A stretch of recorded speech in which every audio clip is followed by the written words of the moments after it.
Hello everyone, how are you all? Fine? So happy to meet you once again, and this is your geography session. I'm going to continue the class, and previously we studied about the first physiographic division of India, that is the Great Himalayan Mountains, and now we are going to further continue the lesson with the second physiographic division. Today we are going to cover two physiographic division students. One is Great Northern Plains, and second one, today's topic, second topic we are going to cover Peninsula Plateau. So these are the two topics that we are going to cover in this session. Have I made myself clear? Yes. We can go into the content of the textbook. Let us see what details and what important facts is given in this topic. Let us start with Great Northern Plains. Okay. You can see this words that I have highlighted. You can note it down at a later stage. So many content has been given. See, you can see a lot of content. Okay. So in order to have a clear idea of these content, we should have a clear picture and clear location and orientation before studying this topic. Is it clear? Have I made myself clear? I'm talking about the exact map. If this map is clear in your mind, when we are learning in the content of the textbook, then we will get a clear idea. Okay, so before going into the detail aspect of today's class, let us first understand the cardinal direction. See beautifully this cardinal direction, if you are very clear only, and you can able to understand the content easily. I know this cardinal direction. I am showing my cursor there here. You can see the map and the cardinal, four cardinal direction.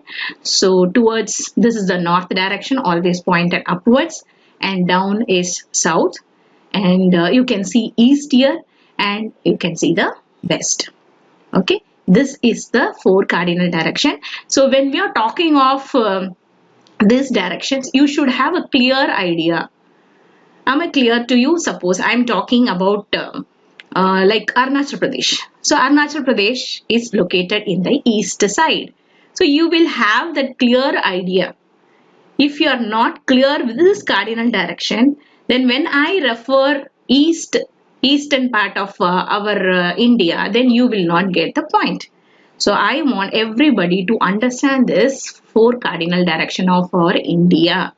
Shall we go into the content of the textbook? Yes. All right. So I'm going to start with a video. It will be clear for you. I want everybody to sharpen your ears. Listen carefully. If at all you have a handset, you can use it. I mean the headphones, you can use it. And be clear, and you should have a clear pictorial understanding.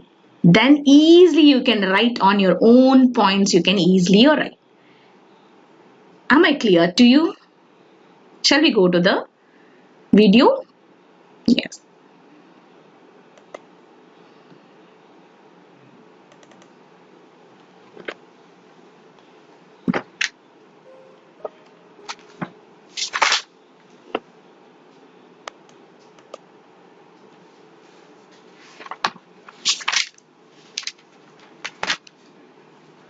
Today we are going to see about the second physical division. Northern Plains in India is the second largest geographical division of India. The largest is the Indian Plateau. But today we are going to concentrate, first topic we are going to concentrate Northern Indian Plains. You can see how it is and what are the other regions surrounding it. And you see this one, this area is almost 7 lakh square kilometer. And this plain is mainly made up of alluvium deposits brought down by the Himalayan rivers. The northern Indian plain stretches from Rajasthan in the west to Assam Valley in the east. It has a total length of 2,400 km. The width varies from east to west between 150 km to 500 km. The North Indian Plains has an average elevation of 150 meter, whereas Himalayas, the average height is 6,000 meters. The plateau region of India is between 300 to 900 meters, and the coastal plains elevation varies between 5 to 30 meters. The northern Indian plain is divided into 4 plains. One, Rajasthan plain, which is generally situated as a separate physical division of India. The western plains, which covers the state of Punjab and Haryana. Central plain, Central plain, which covers the state of Uttar Pradesh, Bihar, West Bengal, and eastern plains, which covers Brahmaputra Valley and Delta region, which is popularly known as Sundarbans Delta. The Rajasthan plains lies to the west of Aravalli range. This is the Aravalli range. This region is divided into 2 parts. First, the Marustali and Bagar region. Marustali is actual desert region. It stretches from Rann of Kutch up to Punjab and Haryana. It is 650 kilometers long and 300 kilometers wide. This region now characterized by shifting sand dunes with extreme climatic conditions, sparse vegetation and thin population, and sand dunes are, you can see that sand dunes, sandstorms. Yes. And if you have one question related to this desert region, so try to understand. One is Marustali and the other one is Bagar.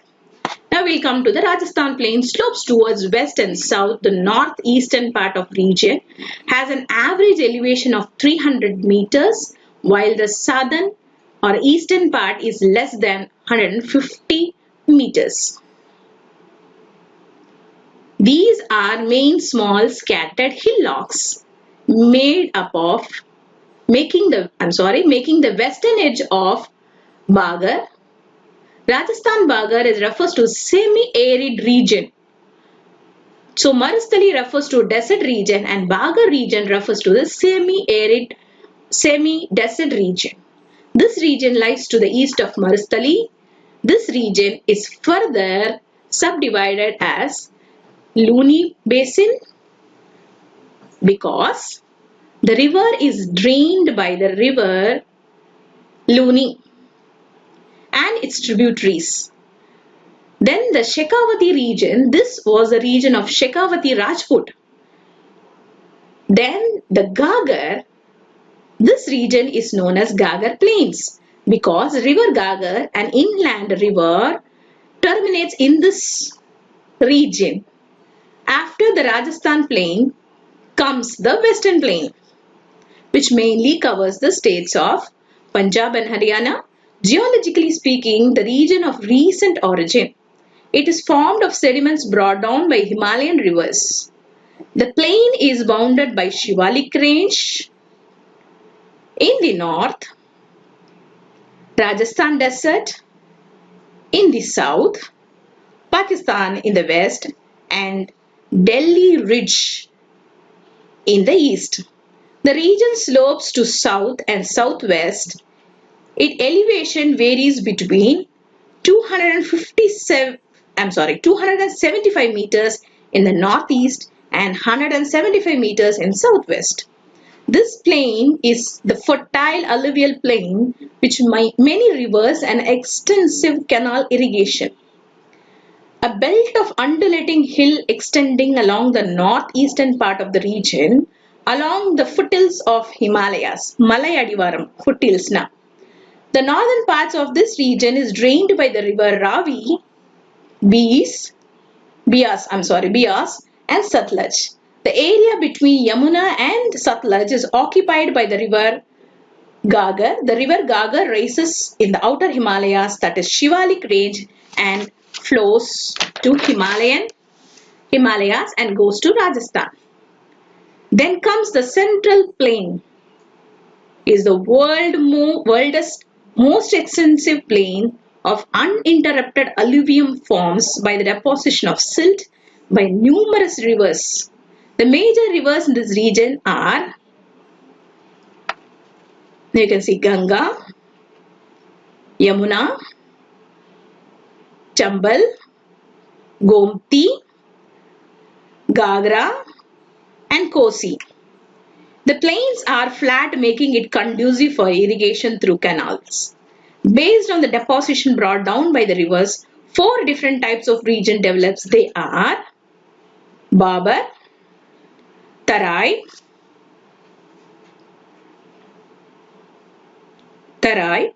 Kadar, and Bangar. Whenever there is a heavy rainfall in the mountain, streams develops and they join to form a rivers, and this beautiful river comes down with a great force and they bring along with stones. So at the foothills of Himalayas there are accumulation of, we can see this in this picture also, stones, pebbles, gravels and sand. These regions are known as Babar. Clear? Beyond this region lies the Tarai belt, and these are marshy land, Sadupu Nilam, right? Now in the northern plains, wherever rivers are flowing in the adjoining areas, there is a continuous deposition of fresh alluvium soil, and they are known as Kadar. Fresh alluvium means Kadar, remember that. But when the soil is pushed away and they become old, and they are known as a region of Bangar, right? The region of northern plains are responsible for formation of various geographical features such as Doab. You know what is Doab? It is a region lying between 2 rivers. Alright? Yes. You can see when you go to Delhi, you can see that 2 rivers are flowing at Ganga river and Yamuna river. You can see there, Doab. Similarly, because of the gentle slope of the North Indian plains, there are regions where the rivers move in a zigzag manner, and these are known as meanders. Already you had studied in a 9th standard. And whenever the part of the river separates, you know what is formed? Yes, Oxbow Lake is formed. So meanders are in a way responsible for formation of Oxbow lakes. The entire central plain in the further divided into Upper Ganga plain, Middle Ganga plain and Lower Ganga plain, and extends to an average of 550 kilometers in length, an average of 380 kilometers in width. It is located in the western Uttar Pradesh. The Middle Ganga plain extends up to an average of 600 kilometers in length and an average of 330 kilometers in width. It is located in eastern Uttar Pradesh and Bihar. The lower Ganga plain is located in West Bengal. And now next comes the Delta region. First of all, let us understand what is delta. Whenever we take up a river in a final stage, that is at the mouth of the river, it divides into different distributaries or channels. The triangular shaped land between the distributaries is called as delta. I think you would have already studied in 9th standard. Yes. The Ganga Delta is also known as Ganga Brahmaputra Delta or the Sundarbans. It extends in the West Bengal and Bangladesh. It is the most fertile region in this world and it is called Green Delta. The delta stretches from the Hooghly rivers to the Meghna River, and it is approximately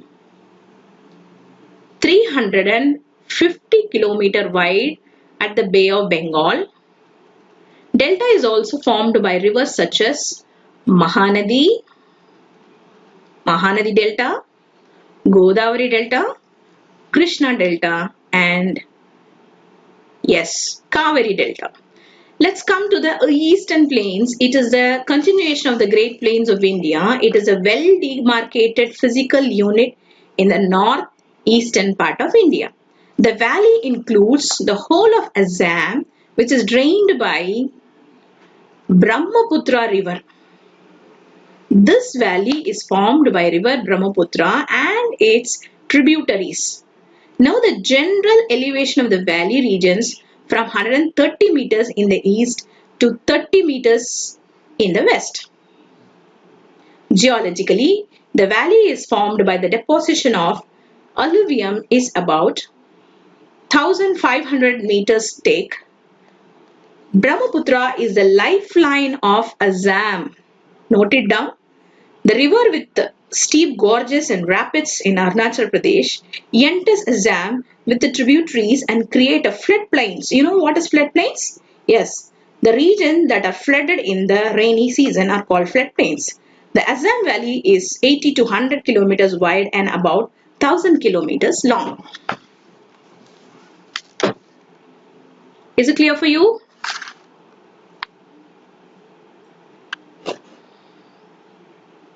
Thank you. Now, I hope that the video is clear for you. It had given a clear picture of the location and extension of North Great Plains.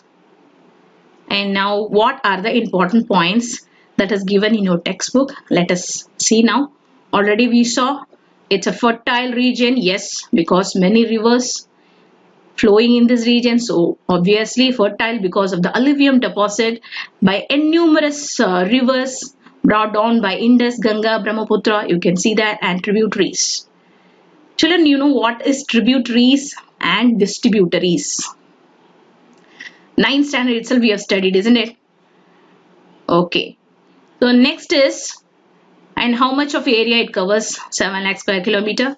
And you know, these are the rivers that are entering into the Great Plains, Himalayan rivers as well as Vindhya rivers, and they deposit sediments. Just now we saw, and based on this deposition only, we are classifying the plains into 4 plains.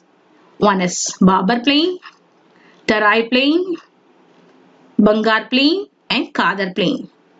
I think it is very clear. You can read the content later. It's all that we have discussed in the video only.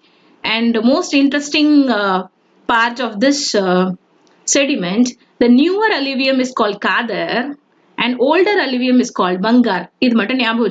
This is a very important, or most of the time this question has been asked, and children will be confused what to write, which is Kadar and which is Bangar. Bangar means older alluvium, Kadar means new alluvium. Shall I tell a clue for you to just catch the point? Kadar, you can hold your ears, and then you just remember it is a new alluvium. Okay, the other one, the old one, is called as a Bangar. It's a small trick. Don't laugh at me. Yes, Delta Plains, you have seen now. And in Delta region, the uplands are called Kars, while the marshy area is called Bills. This is not there in the video, so I have highlighted it. And next comes the Peninsular Plateau. See here, the Peninsular Plateau also, you have a lot of content here, lot of informations, beautiful informations. I'm sorry, I think I have skipped this one. Yes, based on the deposition of the sediment, we have 4 plains: Rajasthan Plain, Punjab Haryana Plain, Ganga Plain, and Brahmaputra Plain. All these plains are there, and Doab also we saw there. Doab, what is Doab? The 2 major Doab you can see here. The plain between 2 adjacent rivers is called Doab. and Ganga plains. You can see this one, Brahmaputra plains. And now we will go to the, yes, come back to the Peninsula Plateau. While we are discussing the Peninsula Plateau, here also let us go into the video, and then clearly let us understand the exact location, the surrounding, the triangular shape of it, and the location, and what are the demarcation. Everything we will understand from the video, then come back to the content of the textbook. Yes.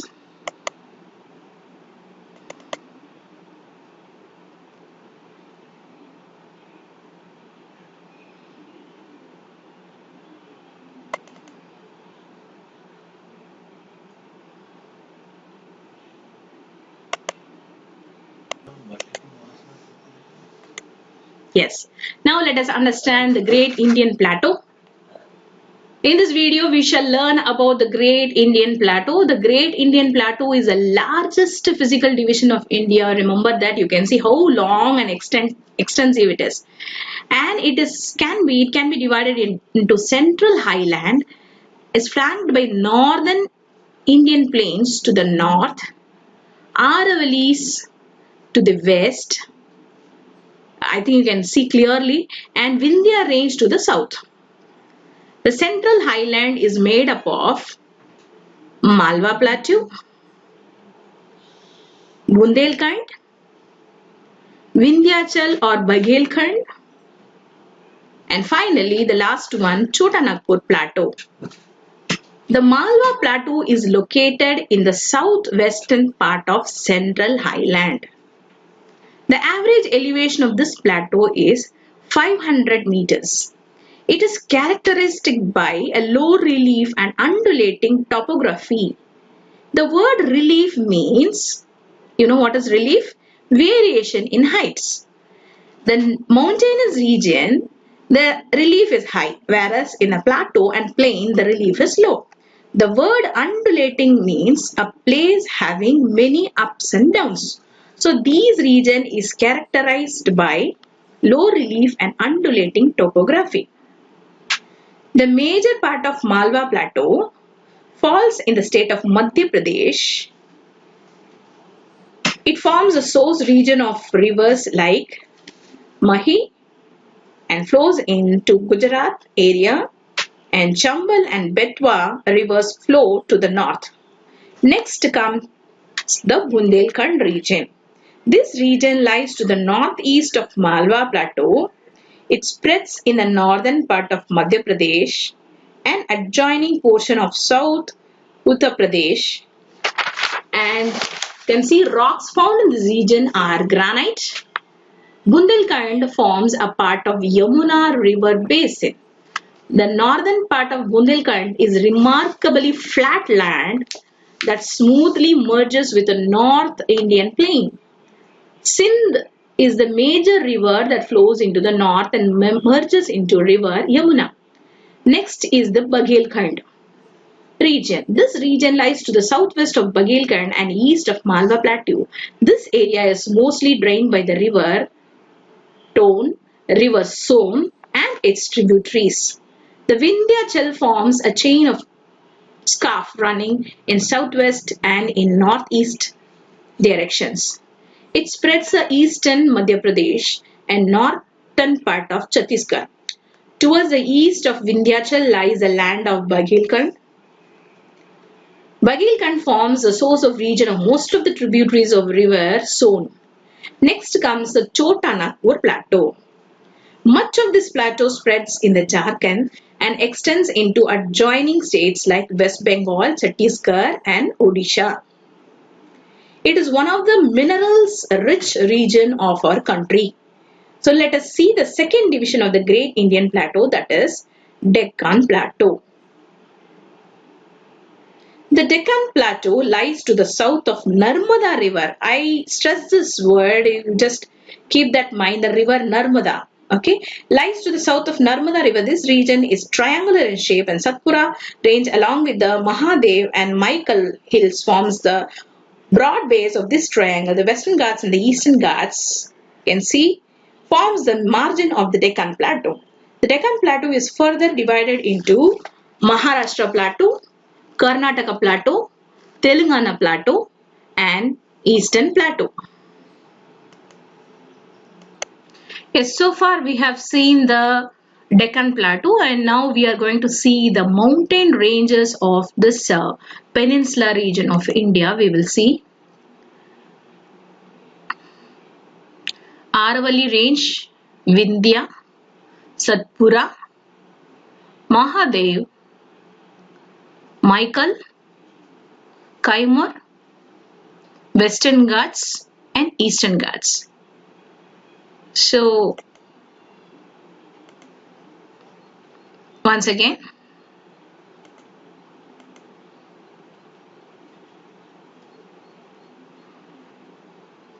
can see Western Ghats and Eastern Ghats. Yes. Now you can understand these are the mountainous region that are lying in the peninsular plateau region. And now you're going to study about the Western Ghats and Eastern Ghats. This is because very important, and this forms a arm to the Deccan Plateau. One arm is Western Ghats, second arm is Eastern Ghats, and third arm is Satpura, Mahadev, Michael ranges. Okay, and forming arms, and it gives a triangular shape for the Deccan Plateau. And here you have a Aravalli. I am just making it very clear because these questions are coming under map questions. So I want everybody to clearly understand the location of these mountains region. You can understand Aravalli, you can see in the Rajasthan, Vindhya, Madhya Pradesh, Satpura below that, and from here Maharashtra till Kanyakumari you have a continuous stretch of mountain, and this continuous stretch of mountain seen in the west part of India is called as the Western Ghats, and here you have a Eastern Ghats. And now you have a question already you would have studied in your 9th standard. Distinguish between Western Ghats and Eastern Ghats. You know what are the points that you have learned? Can you quickly recall it? Yes, you are right. First point, what you have written, Western Ghats is a continuous range and Eastern Ghats is a discontinuous range. Why it is discontinuous? ஏன் இங்க gap இருக்கு? இங்க ஏன் gap இருக்குன்னா, நிறைய rivers, many rivers that is originating from the Western Ghats just come and interrupt this Eastern Ghats and then finally drains in Bay of Bengal. So many rivers are disrupting, and that is why Eastern Ghats is discontinuous range. So first point, you are very clear about it. And second point, you know what we have studied in Western Ghats itself, which is the highest peak. So it is Annaimudi. We know already, we have studied in 9th standard, is the highest peak in Western Ghats, and here in Eastern Ghats Mahendragiri is highest peak. So these are the 2 points that you have to remember, and we will write the distinguish between, we'll study the distinguish between later. You are clear with all the mountain regions of peninsular India. We can go back to the textbook. You can see that. So shall we start with the Peninsular Plateau? Peninsular Plateau region, you know that it is the largest physiographic division of our country. The largest word, I am just highlighting it, and it covers about 16 lakh square kilometer. And you have seen the hills and river valley areas. The Aravalli hill, where you saw in Rajasthan, you can see in that area, and you can see the arm of plateau region, Peninsular Plateau region. One is western side, you have Western Ghats, and eastern side you have Eastern Ghats. And in the Western Ghats, Annaimudi is the highest point on the plateau region. And next, what are the rivers that are draining in this plateau region? Narmada divides, and this is a very important point, already I have said in the video. Which river divides the plateau region into two? You have to write Narmada river. I once again repeat this point. The river Narmada divides the plateau region of India broadly into two parts. One, we know that it is Central Highland, and two, it is Deccan Plateau.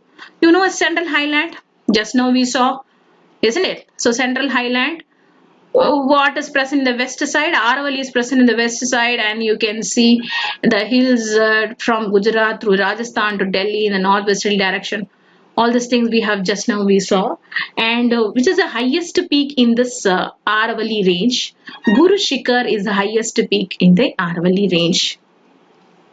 And next is we will come to the division of the central highland, and this central highland is divided into 4 parts or 4 plateau region.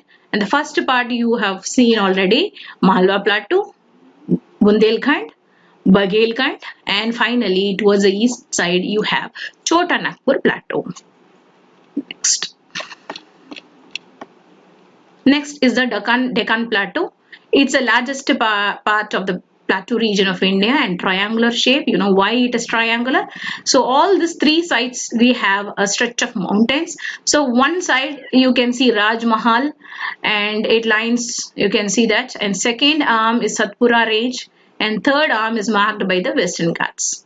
So you get a triangular shape, this Deccan Plateau.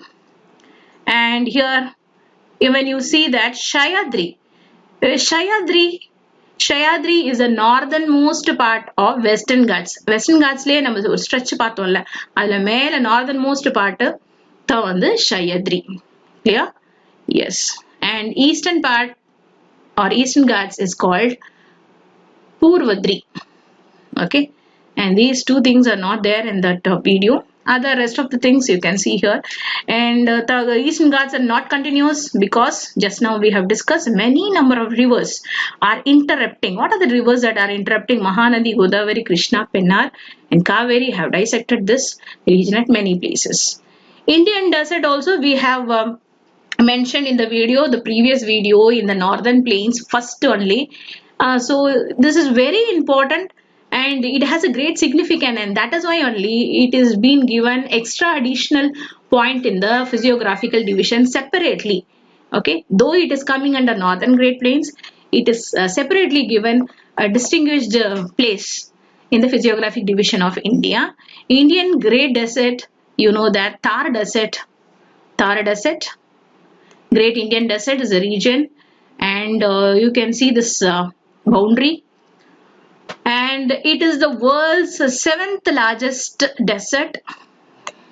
So these are the important points.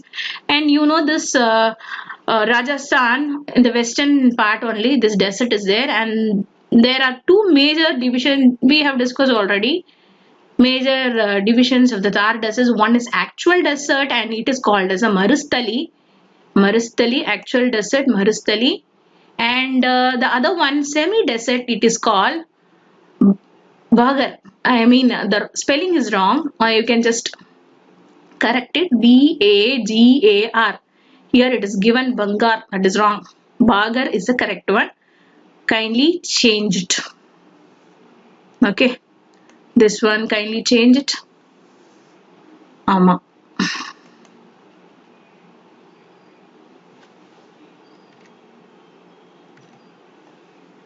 So you can change it.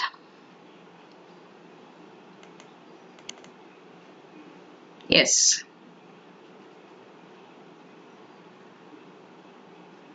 Once again. So spelling error is there. Bagar. You can just change it. Okay. And many different types of sand dunes and salt lakes, dhans are seen here. You can see in. Now comes the coastal plains. Already I have consumed 30 minutes, so I am just completing this session. This part is over for right now. I am going to catch you with the interesting segment in the next part. I wish everybody will take a break and come back and join the next interesting session. Thank you for now.